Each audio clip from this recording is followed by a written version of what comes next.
Would you like to introduce yourself and tell me a bit about the band? I'm Nico Sevens. I'm the drummer for the band, Thursday. Yes, no, Thursday, vocalist, and I write the lyrics and I try to keep these guys again. Yeah, I'm Paul Riffman. I'm multi-instrument and play guitar, bass. His guitar, bass with his feet. So how do you guys, when did you get started and how did you get together? So Thursday, you want to answer that? So they have this website. It's like a collaborative musician website called Bandmix, and found each other online, kind of like online dating, but for musicians. And these guys, they were jammed together for about a year, maybe a year and a half before I came around, and I had to audition, and it was a really good experience. It's the first band I've ever been in, so I feel really blessed the fact that I met these two gentlemen because they're just really good people. Like I said, it's my first band, so I think that's kind of rare. But yeah, we all get along really well. We have very different musical tastes, and we kind of butt heads about that sometimes. But I think that's what gives us our sound that's kind of familiar and kind of different at the same time.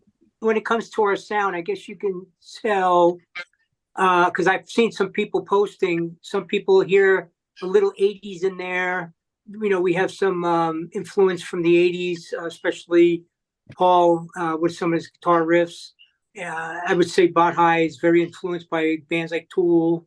I'm very influenced by bands like Disturbed and Five Finger Death Punch. So I think that combined together basically gives Silver Bullet Smile their sound. It's kind of a little of everything kind of thrown in there. Yeah, I think that definitely works to have all the different styles because you get different sounds on each song then. Right. So I think especially like leads today in music that's being written, you know, more today, the leads are really not melodic like they used to be. And I think that's what Paul brings also to the music, very melodic leads. I think that kind of makes it stand out as well. Paul, you want to say anything on that? I don't know.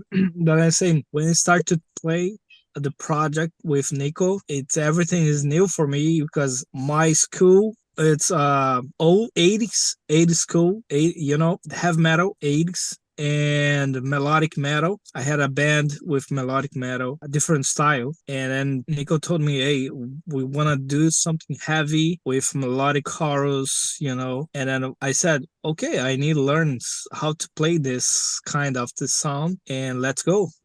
Let's play, create new songs. I love to play new songs. I don't like to play covers. Is it quite hard when you start gigging as a band to not play covers? Yes.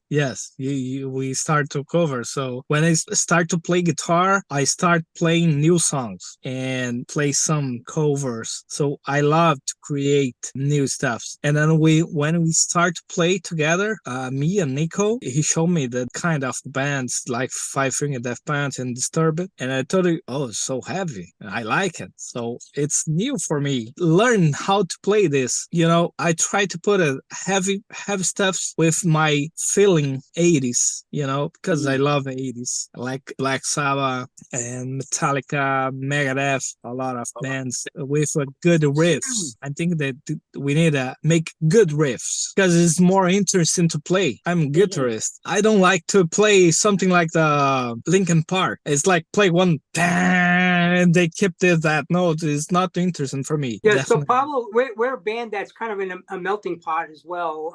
We're kind of all over.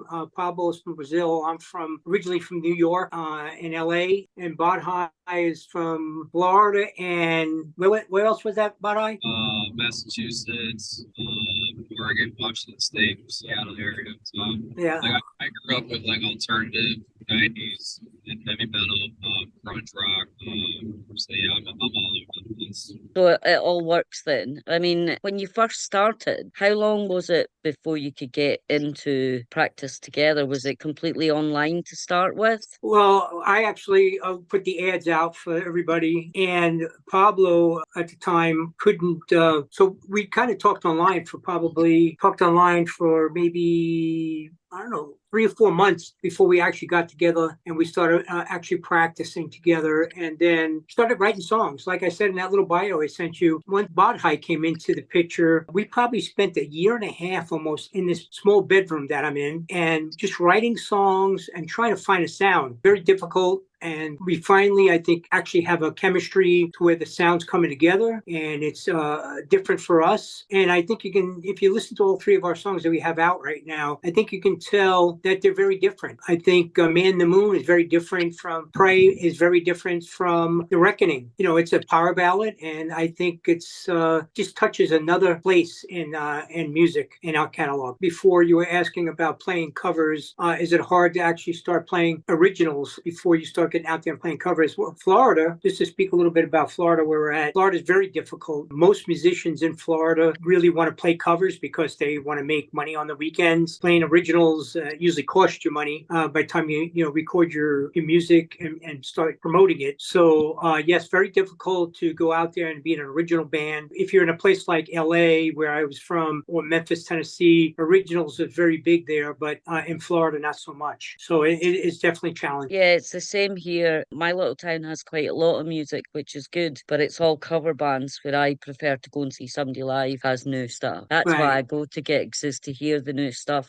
I want to hear original music. I want to hear that band's passion. Exactly. And that's what Paul was saying too. He was, when you're creating your own music, there's definitely a lot of passion behind it. It's not just so much, oh, let's learn to play the song, just like the band that wrote it. We put everything into it. We put all our creativity into it and spent a lot of time on writing and then recording the music. And then I'd like to get in a little bit about recording, what we do. I also wrote in the bio that is very challenging for us. So when we started recording our music, we wanted to send it out to a good recording studio to actually mix and master our music. And we tried like 3 different recording studios, spent quite a bit of money to no avail. We definitely didn't get the sound we were looking for. Very disappointing, very discouraging, until finally we went to the source. The source being, again, we're big fans of Disturbed, Five Finger Death Punch, bands like that, heavy on the heavier side. So we went to the studio where they actually record their albums, which is the Hideout in Vegas. And we actually got Tristan Hardin, who is actually the engineer on their albums as well.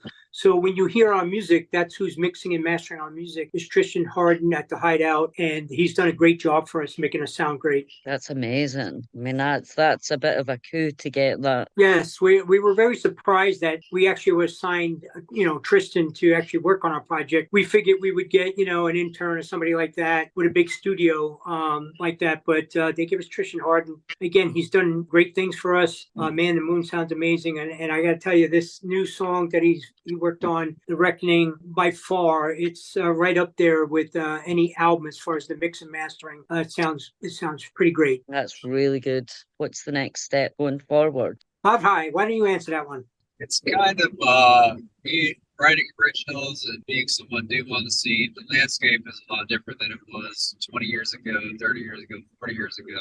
You see like groups of bands coming out, a new kind of movement, people are getting signed, MTV was big, promotion was a lot different. Nowadays you have to self-promote, which costs a lot of money. To get a record contract, the record company is a lot different. I mean, if you look at the bands that do the rounds nowadays, they're the same bands that have been around for 20, 30, 40 years. I mean, how many new, really up-and-coming bands do you see that are headlining the major event? So it's really hard to say where the next step's going to be. We just know what we're going to keep trying to do. So we're going to put out some more songs and have an EP and self-promote as much as we can. We still have to find a bass player, so that's another thing we have to do. Probably another guitar player. But yeah, we would like to get 5 strong songs out, start playing some shows, and then try to open for somebody big headliner on tour and try to get our name out there. As far as the music goes, if you listen to those 3 songs, there's definitely a different vibe on all 3. And part of that's my fault because of the way I write, I don't have a set kind of parameter that I'm writing about. I'm all over the place. All the songs are kind of their own life to them, their own kind of sound. But I think as we go over, we're kind of finding what sound works best for us.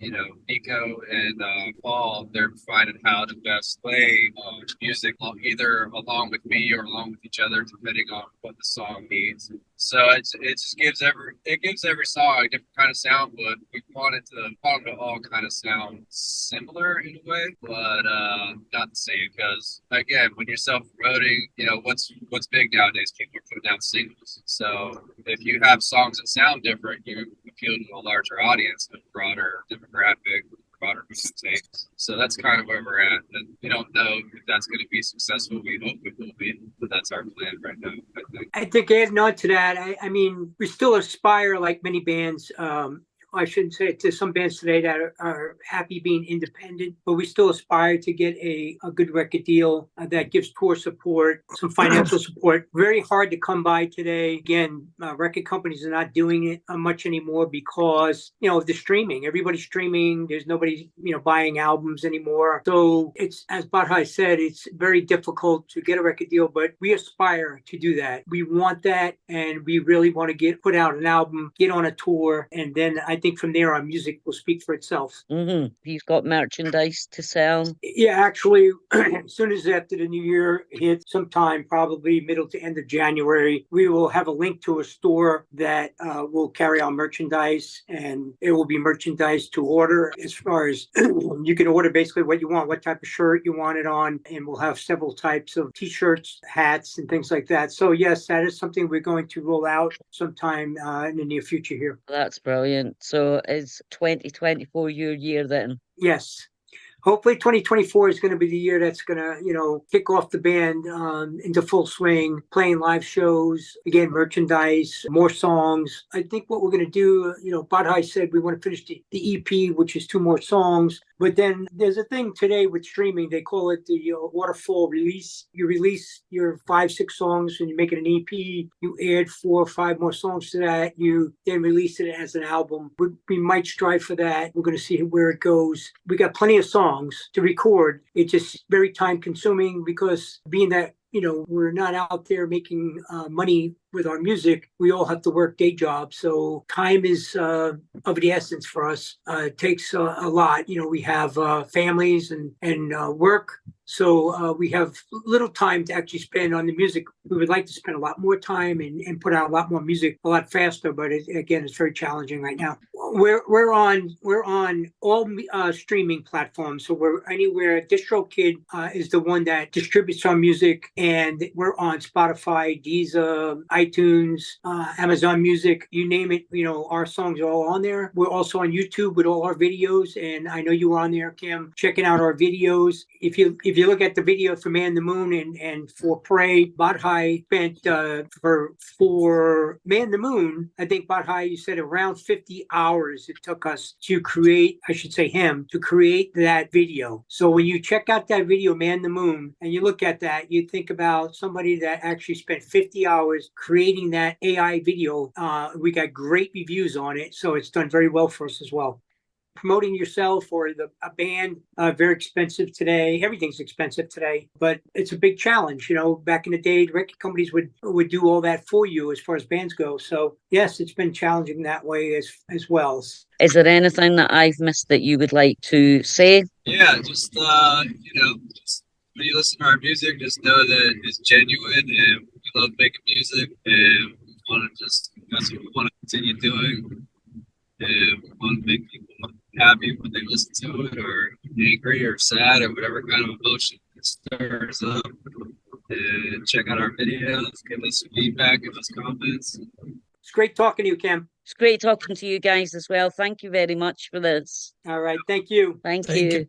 Thank you.